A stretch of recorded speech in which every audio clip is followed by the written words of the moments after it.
这是一对未领证的夫妻12年来第一次拥抱，妻子有些尴尬，一路都是丈夫在不断找话题，无处安放的双手不断扇动来缓解紧张的情绪，但妻子始终兴致缺缺。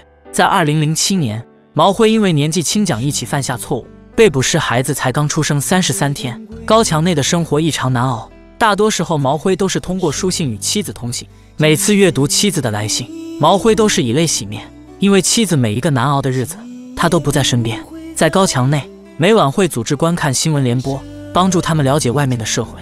据毛辉出狱前一天，妻子灿灿来婆家商量丈夫明天出狱的事情。越是临近出狱的日子，灿灿越发觉得委屈。她19岁就和毛辉在一起，10多年的青春都是在等待中度过。我觉得他很渣很渣，我觉得他做父亲一点都不够格，就包括他哪怕他不进去。其实夫妻俩到现在都还没领结婚证，期间也有不少人追求他。说着说着，婆媳俩起了小争执。婆婆想的是儿子出来后一家人好好过日子，而灿灿却认为他这些年受的委屈不能一句话结果。他是我男人，是我丈夫，我不管怎么样，在我还没有跟他划清界限之前，如果说我想说，我可以把这一年所有的委屈都给他讲。这是毛辉在高墙内最后的一天，临事前，监狱会最后给他们上一堂课，指引他们新的生活。出去以后，享受这个美好的生命，不要再进了。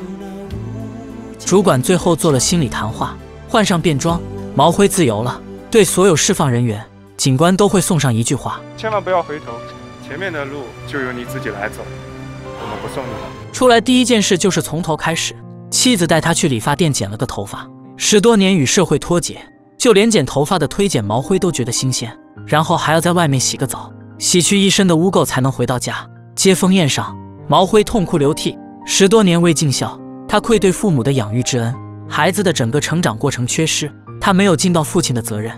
妻子独自奋斗10多年，她没尽过一天丈夫责任。为了缴纳毛辉的判决罚金，父母卖掉了上海唯一一套住房，如今住的是廉租房。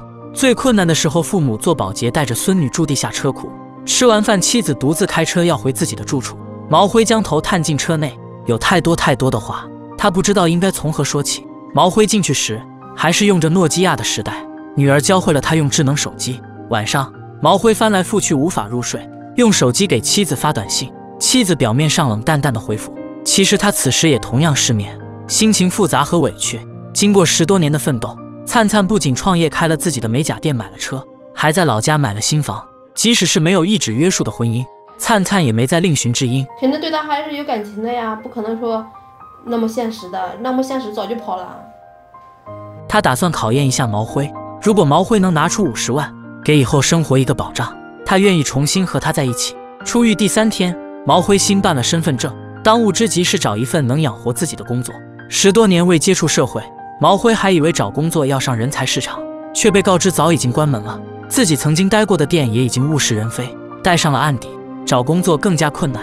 毛辉一次又一次碰壁，本以为出来后就能重新开始，但半个月下来，这个社会对他好像不太友好。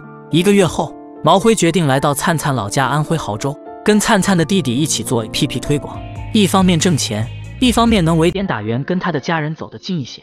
毛辉努力工作，攒了一些钱，想要请灿灿吃饭。灿灿发现毛辉相比以前改变许多，变得更有担当。我虽然说是很穷，但是我的所有都是你的。灿灿被感动了，这些年也没人给他说过这样的情话。毛辉花了几个月积蓄买了一只钻戒和鲜花，预定了烛光晚餐。这份浪漫虽迟到但未缺席。男人嘴笨不善言辞，他写了一封信，你说一声对不起，明明是我犯下的错，却让你在这10几年里承受着这么多的痛苦。这顿饭仪式感拉满，毛辉承诺自己在往后的日子会尽到父亲和丈夫的责任。其实命运对毛辉尚是仁慈，走出高墙，妻子还在，孩子已经长大，父母尚在，往后还有大把的弥补机会。这个家还在。这场人生的接力赛，前半场妻子跑完了，现在换毛辉上了。他们举办了10多年前缺失的婚礼，让亲朋好友都来见证他们的幸福。